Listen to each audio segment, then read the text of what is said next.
नमस्कार दोस्तों, स्वागत है आपका आपके अपने YouTube channel study IQ academy में। साथियों, आज हम बात करने वाले हैं 8 जनवरी के करंट अफेयर के बारे में।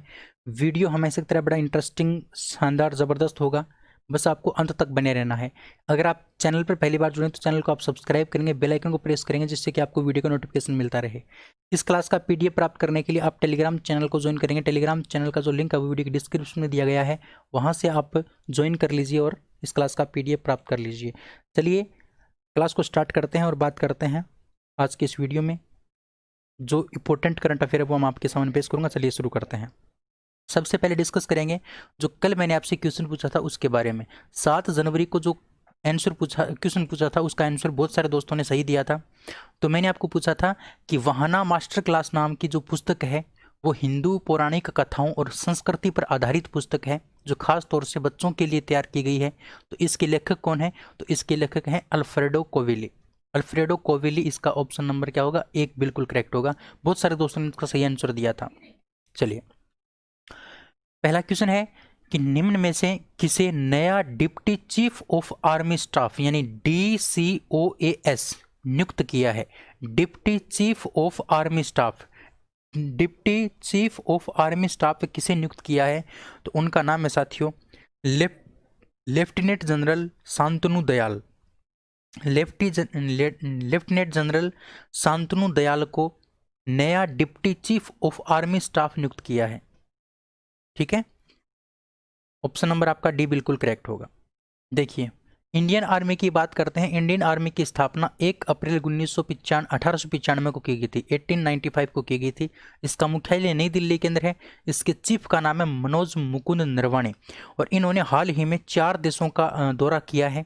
UAE, व सऊदी अरब, दक्षिणी कोरिया का, नेपाल का और म्यांमार का। ये 5 देशों का दौरा किया है, यानी 4 दौरे किए हैं 5 देशों के। तो ये बड़ी इंपॉर्टेंट है, ध्यान रखना, आपसे पूछा जा सकता है। मनोज मुकुंद नरवाणे। अच्छा, vice chief of army staff का क्या नाम है? तो वाइस चीफ की बात करते हैं तो उनका नाम है Satyendra Kumar Saini. Satyendra Kumar Saini. Deputy chief of army staff Shantanu Dayal बन गए। कौन बन गए? शांतनु दयाल बन गए हैं deputy chief of army staff. अच्छा, उप प्रमुख का जो पद है वो पहली बार सर्जित किया गया है रणनीति के लिए। तो पहले उप प्रमुख कौन बने हैं? परमजीत सिंह बने हैं। CDS जो है ना, CDS वो तीनों सेनाओं के क्या हैं? प्रमुख है। तीनों सेनाओं के प्रमुख जो तीनों सेनाओं के बीच में तालमेल बिठाने का कार्य करेंगे, उनका नाम है बिपिन रावत। और साथियों, ये भी पहली बार इनका क्या किया गया? गठन किया गया इस CDS पद का। तो पहले CDS कौन है? बिपिन रावत। टैगलाइन की बात करें तो सर्विस बिफोर सेल्फ इस इंडियन आर्मी की क्या है? टैगलाइन है। अगला क्वेश्चन है कि भारत में ब्रिटेन के नए उच्चायुक्त कौन नियुक्त हुए हैं? भारत के अंदर ब्रिटेन के नए उच्चायुक्त कौन बने हैं? तो उनका नाम है Alexander Ellis. Alexander Ellis Bharat के अंदर ब्रिटेन के नए उच्चायुक्त बने हैं। ध्यान रखना, भारत के अंदर बने हैं और ब्रिटेन के बने हैं। ठीक है ना? कौन? Alexander Alice. अगला क्वेश्चन है, भारतीय खाद्य सुरक्षा और मानक प्राधिकरण यानी FSSAI ने तेल और वसा में ट्रांस फैटी एसिड के इस्तेमाल की मात्रा को घटाकर 2021 के लिए कितना कर दिया है? तो साथियों, जो भारतीय खाद्य सुरक्षा और मानक प्राधिकरण है उसने तेल और जो वसा है उसके अंदर फैटी जो एसिड है वो कितना % तक हो सकता है? तो ध्यान रखना, वो 3% तक हो सकता है। तो पहले 5% तक होता था, यानी 5% तक मंजूर था, लेकिन अब 5% से घटा करके कितना कर दिया है? 3% कर दिया है। अब हम बात करते हैं भारतीय खाद्य सुरक्षा और मानक प्राधिकरण की। FSSAI की बात करते हैं तो इसकी फुल फॉर्म है food safety and standard authority of India. Food standard authority of India, food safety and standard और अथॉरिटी ऑफ इंडिया। इसकी स्थापना अगस्त 2011 में की गई थी। इसका मुख्यालय नई दिल्ली के अंदर है। चेयरपर्सन का नाम है रीता तेवतिया। चेयरपर्सन कौन है? रीता तेवतिया। अच्छा, CEO का नाम है अरुण सिंघल। ध्यान रखना, बड़ा इंपॉर्टेंट है, इसका क्वेश्चन आपसे पूछा जा सकता है। ये दोनों क्वेश्चन इंपॉर्टेंट है। चलिए, अगला है, भारत में विश्व का सबसे बड़ा तैरता हुआ सौर ऊर्जा परियोजना किस नदी पर स्थापित किया जा रहा है? बहुत अच्छा क्वेश्चन है साथियों। विश्व का सबसे बड़ा तैरता हुआ यानी फ्लोटिंग सौर ऊर्जा परियोजना फ्लोटिंग सौर ऊर्जा परियोजना किस नदी पर स्थापित किया जा रहा है? तो ध्यान रखना साथियों, ये किया जा रहा है नर्मदा नदी के तट पर। नर्मदा नदी के ऊपर विश्व का सबसे बड़ा सौर ऊर्जा परियोजना जो तैरता हुआ रहेगा यानी फ्लोटिंग रहेगा, फ्लोटिंग सौर ऊर्जा परियोजना स्थापित किया जा रहा है नर्मदा नदी पर। इसी से मिलता जुलता एक क्वेश्चन और है, भारत का पहला या एकमात्र, भारत का एकमात्र फ्लोटिंग पार्क, फ्लोटिंग पार्क कौन सा है, तैरता हुआ पार्क कौन सा है? तो केबुल लामजाओ, केबुल लामजाओ जो मणिपुर में पड़ता है, केबुल लामजाओ जो कहाँ पर पड़ता है? मणिपुर में पड़ता है, जो एकमात्र तैरता हुआ राष्ट्रीय पार्क है, केबुल लामजाओ। इसी प्रकार से विश्व का सबसे बड़ा तैरता हुआ सौर ऊर्जा परियोजना जो है ना, वो कौन सी नदी पर स्थापित की जा रही है? नर्मदा नदी पर। अब देखिए, यह परियोजना मध्य प्रदेश के खंडवा जिले में नर्मदा नदी पर बने ओंकारेश्वर बांध के जलाशय पर स्थापित किया जा रहा है। बांध कौन सा है? ओंकारेश्वर बांध। कौन सा जिला है? खंडवा जिला। कौन सा राज्य है? मध्य प्रदेश राज्य। नदी कौन सी है? नर्मदा नदी। 4-5 बातें आपको ध्यान रखनी है। नर्मदा नदी की बात करते हैं तो इसकी कुल लंबाई 1312 किलोमीटर है। इसका उद्गम स्थल अमरकंटक पठार है। अमरकंटक की पहाड़ियों से नर्मदा नदी निकलती है। कहाँ से? अनूपपुर जिले से, जो मध्य प्रदेश में पड़ता है। इसका मुहाना खत्म कहाँ पर होती है? खंबात की खाड़ी में, है ना, खंबात की खाड़ी में, जो अरब सागर में पड़ती है। नर्मदा नदी के किनारे कौन कौन से शहर बसे हुए हैं? तो जबलपुर, ये कई बार क्वेश्चन पूछा गया है। जबलपुर कौन सी नदी के किनारे है? तो जबलपुर आपका नर्मदा नदी के किनारे है। ओमकारेश्वर, मांडला, भाईच, सिनोर और दभोई, ये कुछ शहर हैं जो आपकी नर्मदा नदी के किनारे बसे हुए हैं। बड़ी इंपॉर्टेंट बात मैंने आपको बताई है। नर्मदा नदी की सहायक नदी कौन कौन सी हैं?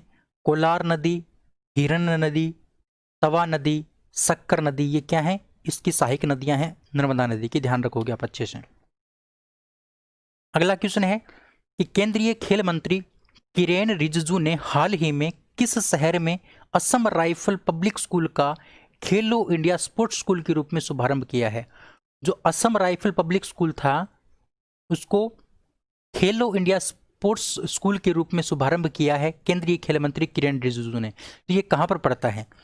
ये खेलो इंडिया स्पोर्ट्स स्कूल या फिर असम राइफल स्पोर्ट्स स्कूल है, ये कहाँ पर पड़ता है? तो ये पड़ता है शिलोंग के अंदर। कहाँ पर पड़ता है?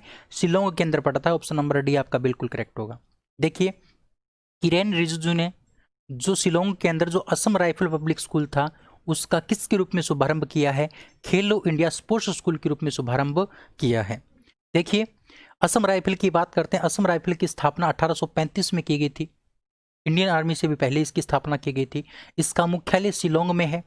महानिदेशक सुखदीप सांगवान है। सुखदीप सांगवान असम राइफल के क्या हैं? महानिदेशक हैं। अगला क्वेश्चन है कि the Chronicle of Philanthropy, the Chronicle of Philanthropy की रिपोर्ट के मुताबिक वर्ष 2020 में दुनिया में सबसे ज्यादा दान किस व्यक्ति ने दिया? सबसे ज्यादा दान विश्व में सबसे ज्यादा दान किस व्यक्ति ने दिया? कौन सी रिपोर्ट के अनुसार? The Chronicle of philanthropy report के अनुसार। The Chronicle of philanthropy report के अनुसार वर्ष 2020 में दुनिया में सबसे ज्यादा दान किस व्यक्ति ने दिया? तो साथियों जेफ बेजोस ने। जेफ बेजोस जो है वो अमेजन के क्या हैं? अमेजोन के संस्थापक हैं। अमेजोन के संस्थापक जेफ बेजोस जो सबसे अमीर आदमी भी हैं, इन्होंने ही सबसे ज्यादा दान देने का काम किया है साथियों। ठीक है, चलिए अगला क्वेश्चन है कि हाल ही में एवियन इन्फ्लुएंजा को सुर्खियों में देखा गया, इसका अन्य नाम क्या है? एवियन इन्फ्लुएंजा जो है साथियों वो पक्षियों में होने वाला एक रोग है और इसको हम बर्ड फ्लू के नाम से भी जानते हैं। किसके नाम जानते हैं? बर्ड फ्लू के नाम से भी जानते हैं। और साथियों आपको पता होगा हरियाणा, केरल, यहाँ पर तो बहुत ज़्यादा तबाही हो गई। अचानक से लाखों पक्षियों की मृत्यु हो गई, लाखों पक्षियों की मृत्यु हो गई। इसीलिए साथियों केरल जो है ना, केरल ने इस एवियन इन्फ्लुएंजा या फिर बर्ड फ्लू को राज्य आपदा घोषित कर दिया है। क्या कर दिया है? राज्य आपदा घोषित कर दिया है। तो क्वेश्चन आपसे पूछा जा सकता है कि एवियन इन्फ्लुएंजा या फिर बर्ड फ्लू को किस राज्य ने सबसे पहले राज्य आपदा घोषित किया है? तो उसका नाम है आपका केरल। केरल ने राज्य आपदा घोषित कर दिया है एवियन इन्फ्लुएंजा को। हाल ही में ये बहुत ज़्यादा चर्चा में है क्योंकि बहुत ज़्यादा पक्षियों की मृत्यु रहस्यमय तरीके से इस बर्ड फ्लू के द्वारा हुई है। अगला क्वेश्चन है कि हाल ही में विश्व बैंक ने वैश्विक आर्थिक संभावना रिपोर्ट जारी की है। वैश्विक आर्थिक संभावना रिपोर्ट जारी की है। इस रिपोर्ट के अनुसार भारतीय अर्थव्यवस्था 2020-21 में कितने प्रतिशत तक संकुचित रहेगी। यानी वैश्विक आर्थिक संभावना रिपोर्ट जारी किसने की है? विश्व बैंक ने जारी की है। और विश्व बैंक के अनुसार जो भारतीय अर्थव्यवस्था है वो 2020-21 में कितने प्रतिशत कम रहेगी, कितने प्रतिशत संकुचित रहेगी? तो 6%। कितने परसेंट? 6% कम रहेगी। ये बात किसने कही है? विश्व बैंक ने कही है। कौन सी रिपोर्ट के अनुसार? वैश्विक आर्थिक संभावना रिपोर्ट के अनुसार। हम बात करते हैं विश्व बैंक की, तो विश्व बैंक की स्थापना जुलाई 1944 में हुई थी। इसका मुख्यालय वाशिंगटन डीसी में है। अध्यक्ष का नाम है डेविड मालपास। चीफ इकोनॉमिस्ट कौन है? कार्मेन रिनहार्ट। कार्मेन रिनहार्ट चीफ इकोनॉमिस्ट हैं। अच्छा, एमडी और सीएफओ, एमडी और सीएफओ कौन है? अंशुलाकांत। एमडी और सीएफओ कौन है? अंशुलाकांत, ध्यान रखना। अगला क्वेश्चन है कि केंद्रीय मंत्री रमेश पोखरियाल और स्मृति ईरानी ने 5 जनवरी को टोयकाथॉन 2021 का उद्घाटन किया है। इसका संबंध किससे है?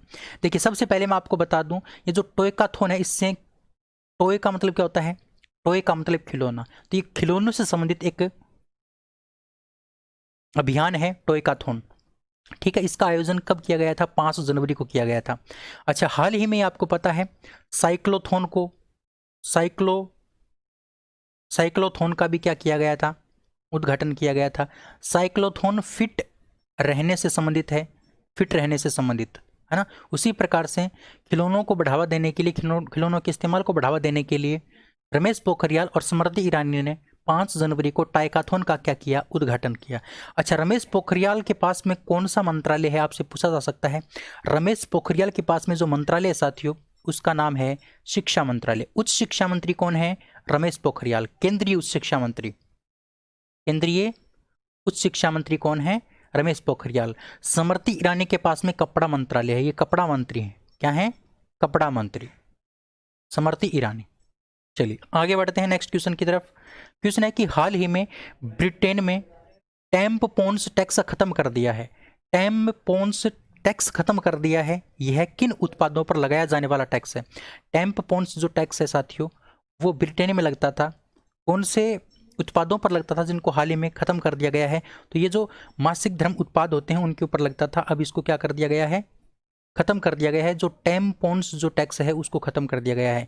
इन उत्पादों के ऊपर जो टैक्स लगता था वो अब बिल्कुल खत्म हो चुका है, इसका टैक्स नहीं लगेगा अब। ठीक है, चलिए अगला क्वेश्चन है कि निम्न में से किस कंपनी को हाल ही में रक्षा मंत्री राजनाथ सिंह ने रक्षा प्रौद्योगिकी अवशोषण पुरस्कार 2020 से सम्मानित किया?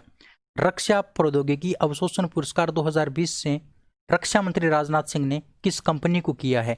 तो ये जो रक्षा प्रौद्योगिकी अवशोषण पुरस्कार 2020 जो मिला है वो सेंटम इलेक्ट्रॉनिक्स लिमिटेड को मिला है। किसको मिला है? सेंटम इलेक्ट्रॉनिक्स लिमिटेड को मिला है।